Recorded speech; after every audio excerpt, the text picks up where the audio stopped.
বাচ্চা, টাকার হিসাব দে, টাকার হিসাব দে। তোর এত বড় সাহস! তুই আমার বাপরে এমনি মারছিস? ঘরের বাচ্চা, ওগো আমি জুতা পিটা করুম। বাচ্চা, তোরে আমি কবর দিব। রিপন তো আসছে, কাছাকাছি চলে এসছে। ওর যা যা খাবার পছন্দ সব করছো তুমি। কি বললা তুমি? রিপন আসতেছে? হ্যাঁ।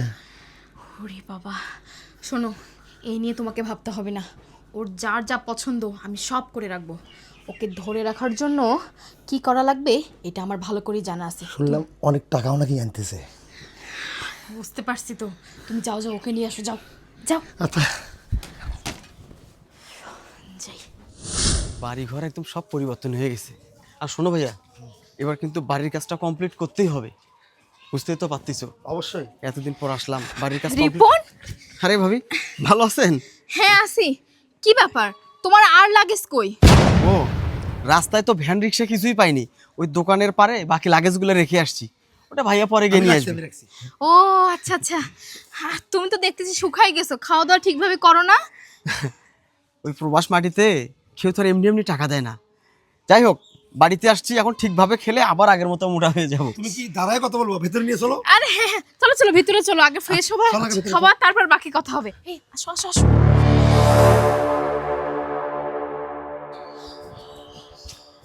কি ব্যাপার, তুমি কোথায় যাচ্ছ? ও ভাবি, ওই এতদিন পর দেশে আসলাম, ফ্রেন্ডরা সব ওয়েট করতেছে, ওদের সঙ্গে একটু দেখা করবো। আরে পাগল নাকি তুমি? মাত্র আসলে তুমি বাসায়, এখনো খাওয়া দাওয়া করোনি, ঠিকভাবে রেস্ট নাওনি, আর তুমি এখনই বেরিয়ে যাচ্ছ? শোনো, এখন কারোর সাথে তোমার মেশা লাগবে না, তুমি গিয়ে রেস্ট করো। আমি তোমাকে ফ্যান লাগিয়ে দিচ্ছি, মশারি টাঙিয়ে দিচ্ছি, তুমি ঘুমাতো। চলো চলো। আরে এতদিন পর আসলাম, বন্ধু বান্ধবের সঙ্গে দেখা না করলে খারাপ দেখায় না? আর গ্রামটাও তো অনেকদিন দেখি না, গ্রামটা একটু ঘুরে দেখি। আহা, এত কথা বলো কেন? আমি তোমাকে বললাম না এখন তোমার কারোর সাথে মিশতে হবে না, তুমি এখন ভিতরে চলো। আরে না, আমি ঘুরে আসতেছি, এসে তারপর খাবো। আরে শোনো আমার কথা। রিপন, কেমনটা লাগে? কই গেল? বন্ধু বান্ধবের সাথে দেখা করতে গেল। আর আটকাতে পারলে না? আমার কথা তো শুনলোই না, আটকাইছি না আমি। উফ, শোনো না, আমার তো ভয় লাগছে, যদি কোনো কিছু শুনে আসে তখন তো আমাদের বিপদ হবে। আরে না না, ওটা টেনশন করিও না, ওটা তো আমার ভাই, আমি চিনি। আমি যা অর্ডার করবো তাই শোনে। ওটা নিয়ে তুমি একটু চিন্তা করিও না তো। আসো। ঠিক আছে চলো। বন্ধু, আরে কেমন আছিস? আরে, তুই ভালো আছিস? আছি বন্ধু, অনেক ভালো আছি। এটা তুই কেমন কাজ করলি রে? শুনলাম যে তুই দেশে আসছিস, একটা ফোন নাই, কোনো যোগাযোগ নাই, এটা কোনো কথা? না রে, আমি সকাল থেকে তোদের সঙ্গে মিট করার জন্য ব্যস্ত হয়ে আছি। শোন, ওগুলো লেকচার মারিস না আমার সাথে। মানুষ যা বলে একদম ঠিকই বলে। আরে বিদেশ মানেই হচ্ছে বেইমান। যারা একবার প্লেনে উঠছে না, তাদের বেইমানি শুরু। তার প্রমাণটা তুই আবারও দিলি। সেই ছোটবেলা থেকে একই রকম থাকলি, বলতে ধরলে তুই থামিস না। সেটা না বন্ধু, অনেকদিন পর দেশে আসছি না, ভাই আর ভাবির সঙ্গে অনেকদিন পর দেখা। এই গল্প গল্প গল্প করতে করতে আমি পুরা ভুলেই গেছি যে আমাকে বাইরে বেরোতে হবে। এর মধ্যে ভাবি কি করছে জানিস? কত রং বেরঙের যে খাবার রেডি করছে, কোনটা রেখে কোনটা খাই। দেশি খাবার বেটা, এইসব রেখে কি আর বাইরে আসতে মন চায়? তবে জানিস বন্ধু, আমার ভাবিটা না অনেক ভালো, আমার যে এত ভালোবাসে, আসলে চিন্তার বাইরে ব্যাপারটা। ভাইয়ার বিয়েতে তো আমি ছিলাম না, আমি ভেবেছিলাম ভাইয়া কোথাকার কোন মেয়েকে বিয়ে করে নিয়ে আসছে, সে আমাকে কিভাবে নেবে, আমার সঙ্গে কি আচরণ করবে। কিন্তু বিশ্বাস কর বন্ধু, মানুষ এত ভালো হয়, আমি আমার ভাবিকে না দেখলে সেটা বিশ্বাসই করতে পারতাম না। এবারে থাম। তোর ভাবি, তোর ভাই যা করতেছে না, সব তোর টাকার জন্য। তবে খুব আফসোস হচ্ছে জানিস, আজকে যদি চাচা বেঁচে থাকতো, তোর এই সুখ দেখে অন্তত একটু হলেও নিজের আত্মতৃপ্তিটা বাড়তো। চাচা কত কষ্ট করছে রে তোকে দেশের বাইরে পাঠানোর জন্য। সবার দ্বারে দ্বারে ঘুরছে, কত মানুষের হাতে পায়ে ধরে তোর বিদেশ যাওয়ার টাকা জোগাড় করছে।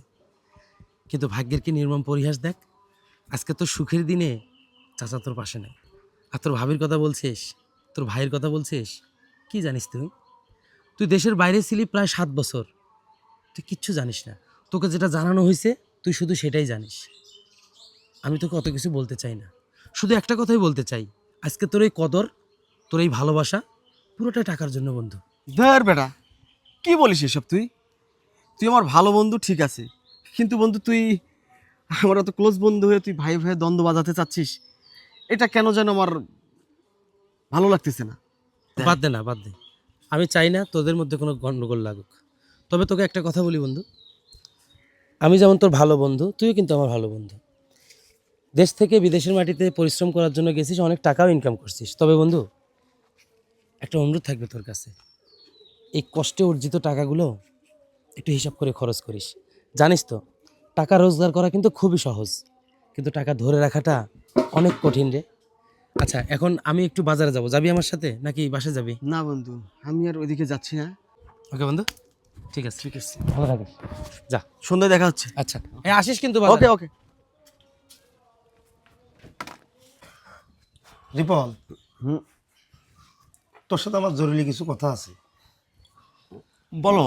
আসলে পুরো সংসারটা তো তুই দেখতেছিস, তুই তো জানিস আমার বাজারে তো একটা ছোট্ট একটা ব্যবসা আছে। মানে ছোট ব্যবসা দিয়ে তো তেমন একটা কিছু করতে পারি না। তো তুই যদি আমাকে 1,10,000 টাকা দিতি, আমি ব্যবসাটা একটু বড় করতে চাইছিলাম। আজব তো, তুমি তোমার ভাইয়ের সাথে এভাবে কেন কথা বলছো? এমন ভাবে কথা বলছো না জেনে তোমার অপরিচিত কেউ। শোনো, তোমার যদি বলতে লজ্জা লাগে তাহলে আমাকে বলো, আমি বলছি। তুমি তো সোজাভাবে কোনো কিছু বলতে পারো না। শোনো রিপন, আমি তোমাকে সোজাসুজি বলছি, তোমার ভাই ব্যবসা করবে, তার জন্য 10 লক্ষ টাকা লাগবে। আর তোমার কাছে তো টাকা আছেই, তুমি বিদেশ থেকে আসছো অনেকদিন পর। এজন্য বলছি কি, তোমার ভাইকে তুমি 10 লক্ষ টাকা ব্যবস্থা করে দাও। এককালীন দেওয়া লাগবে না, পরে যখন ব্যবসা বাণিজ্য ভালো হবে, ইনকাম হবে, তখন তোমাকে শোধ দিয়ে দেবে। আসলে ভাবি, কথাটা আপনি যত সহজভাবে বললেন, বিষয়টা কি অত সহজ বলেন? এট এ টাইম 10 লক্ষ টাকা, 1-2 টাকার ব্যাপার এটা। আর আমার কাছে যে কটা টাকা আছে এটা তো আমি আমার কাজের জন্য নিয়ে আসছি। এখন 10 লাখ যদি আপনাদেরকে দেই, আমি আমার কাজগুলো করব কিভাবে? তার মানে তোমার কাজ বলতে কি? তুমি যেভাবে কথা বলছো, এই সংসার কি শুধু আমার স্বামীর একার, তোমার না? আর আমার স্বামী রোজগার করে কি এই সংসারে দিবে না? শোনো রিপন, আমি তোমাকে সাফ সাফ বলে দিচ্ছি, তুমি যেভাবেই হোক আমার স্বামীকে 10 লক্ষ টাকার ব্যবস্থা করে দাও। এই আমি তোমাকে বলে দিলাম। ভাবি ভাবি, দেখ ভাই, মিশা মিশা সংসারে অশান্তি আনিস না। কি রে, বাসায় যাইতে না যাইতেই ফোন দিয়ে আবার আসতে বললি কেন? কোনো সমস্যা? বন্ধু, শুধু সমস্যা না, এ তো দেখতেছি আমি জটিল সমস্যা। কেন, কি হয়েছে? তুই আমার যেভাবে বললি আমি সেইভাবেই কাজ করলাম। তুই জানিস ভাই, আমার কাছে আজকে 10 লক্ষ টাকা চাইছে বিজনেস করার জন্য। আমি শুধু বলছি এত টাকা আমি কোথা থেকে দেব। তাদের রিয়াকশন পুরো চেঞ্জ, তাদের ফেস পুরো চেঞ্জ হয়ে গেছে বন্ধু। তুই যদি আমাকে এই বুদ্ধি না দিতে, আমি তো সত্যি সত্যি দিয়ে দিতাম 10 লক্ষ টাকা। আরে রাখ বেটা, তোকে বলছি না, টাকা রোজগার করা খুবই সহজ কাজ, কিন্তু টাকাকে ধরে রাখা অনেক কঠিন কাজ। প্রবাসের মাটিতে কত কষ্ট করে একজন প্রবাসী রোজগার করে সেটা তো আমি জানি। আমি নিজেও তো প্রবাসে ছিলাম, আর এই ঘটনাগুলো তো আমার সঙ্গে ঘটছে, আমি তো এগুলো মুখস্থ। এই জন্যই বলছি কি বন্ধু, যে তুমি একটু যাচাই করে দেখো। আর এত যাবত তুমি যত টাকা পাঠাইছো না, একটাবার হিসাবটা চাও তো। এটা কি বলা যায় বন্ধু? যায় না সেটা আমিও জানি, তুমি একবার হিসাবটা চেয়ে দেখো না। ভাইয়া, ভাবি, এই কি হয়েছে? সমস্যা কি তোমার? ডাকতেছো কেন?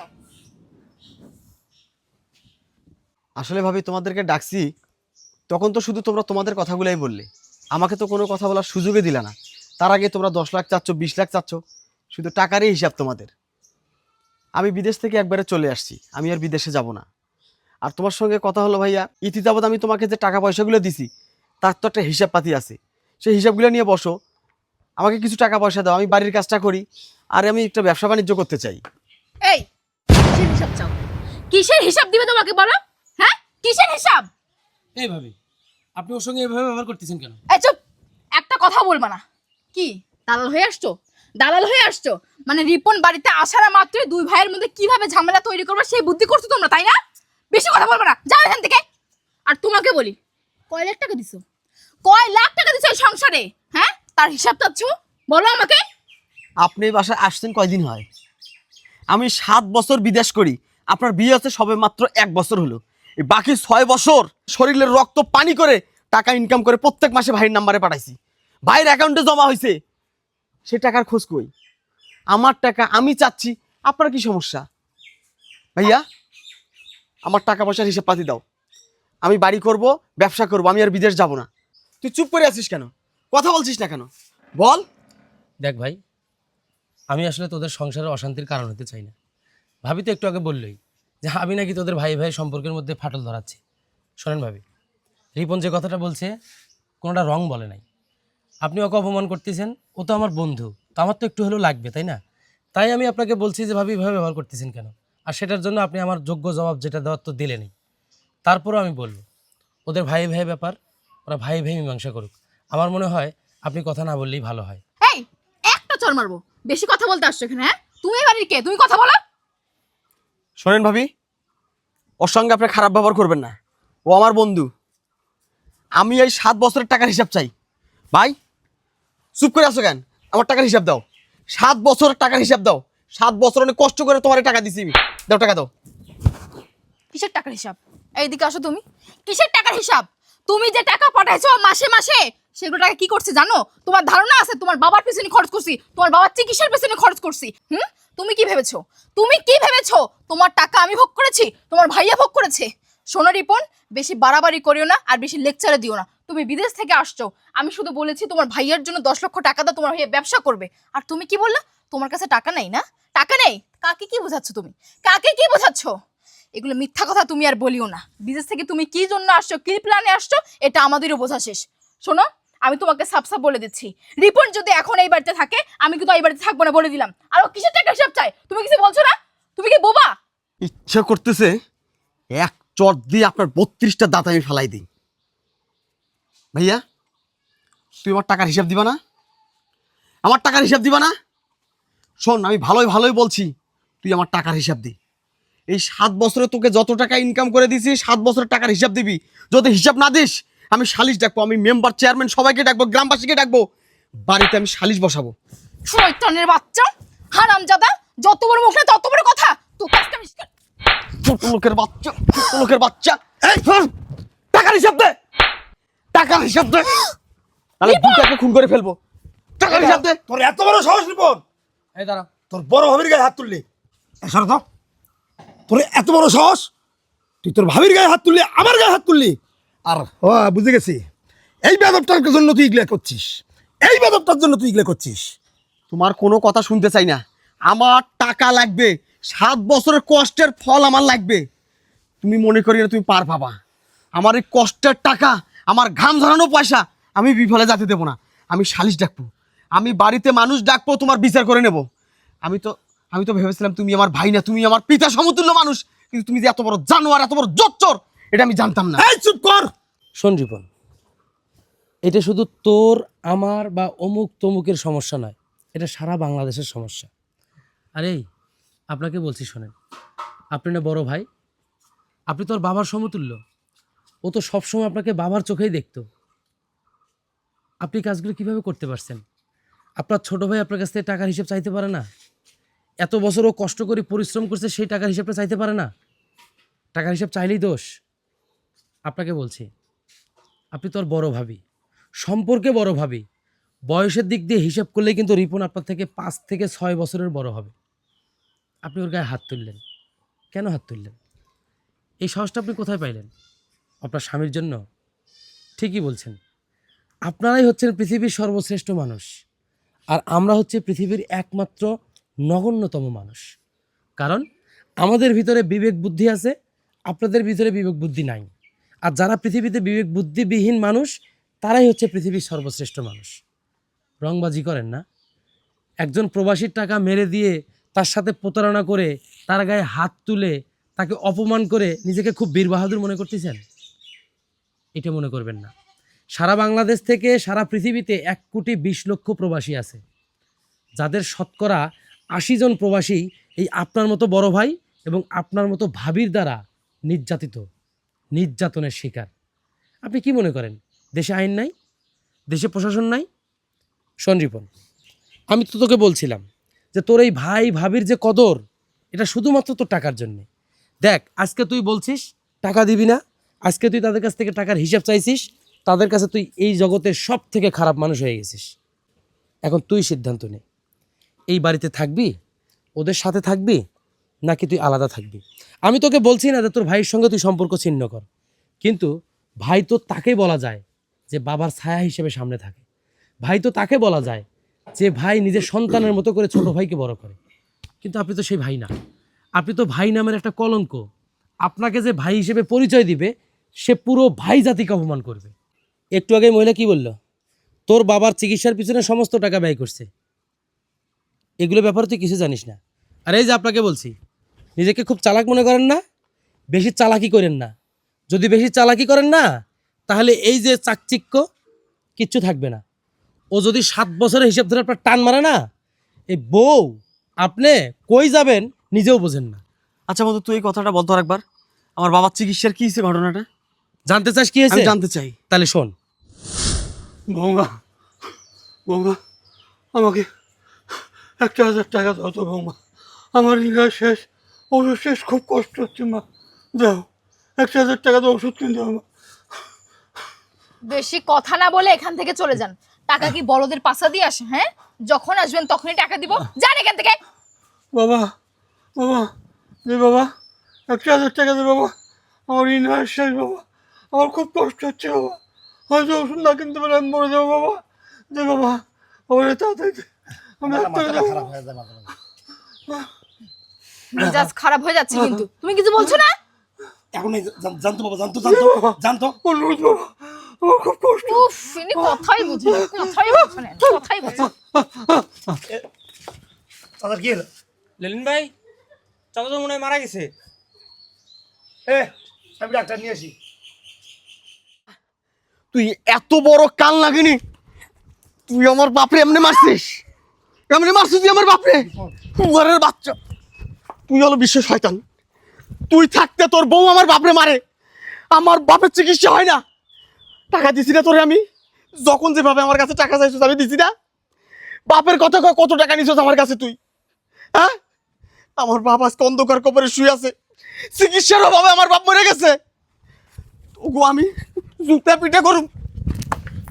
এই ঘরের বাচ্চা, তোরে আমি খবর দিব, এই থাক থাক থাক, তোরে আমি জিন্দা খবর দিব। শোন শোন শোন শোন শোন শোন শোন। আমার 7 বছরের টাকা নিয়ে দে তুই। দাঁড়া আমার টাকা চাই, দাঁড়া।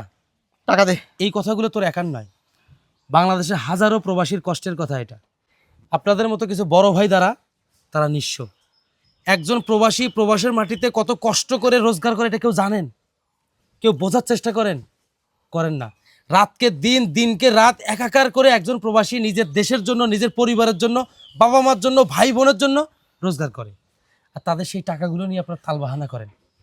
এদিকে আসেন, আসেন এদিকে।